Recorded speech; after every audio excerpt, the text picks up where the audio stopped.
un royaume fondé au XIXe siècle par un certain Antoine de Tounins, originaire de Dordogne. Fils de paysan devenu juriste à Périgueux, l'homme va tout quitter pour le Chili. Il a en tête de fonder un État pour les Mapuches, un peuple indigène de la cordillère des Andes.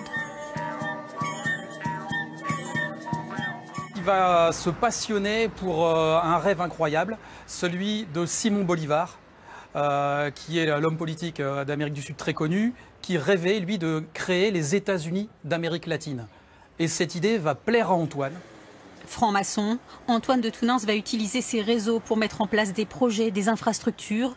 Il propose aussi une constitution aux Mapuches pour assurer leur indépendance face aux Chiliens. La sorcellerie fera le reste. Chez les Mapuches, une prophétie annonçait l'arrivée d'un roi blanc. Antoine de Tounins devient l'homme providentiel. C'est les chefs Mapuches des deux côtés de la cordillère des Andes qui l'ont nommé Toqui de todos los Toquis, c'est-à-dire chef de guerre de tous les chefs de guerre, terreur du vent, et dans la cordillère des Andes, le vent ça souffle, et maître des démons. Ce qui fait qu'Antoine de Tounins a pu écrire le 17 novembre 1860 « Je viens d'être nommé roi d'Araucanie et de Patagonie ».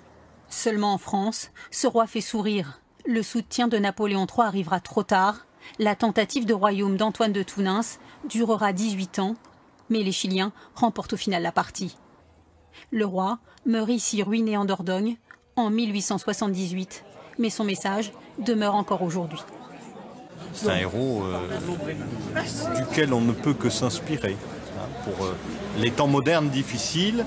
Et il a renoncé à beaucoup de choses pour partir à l'aventure, donc c'est quelque chose de très important. Voilà, donc c'est un inspirateur.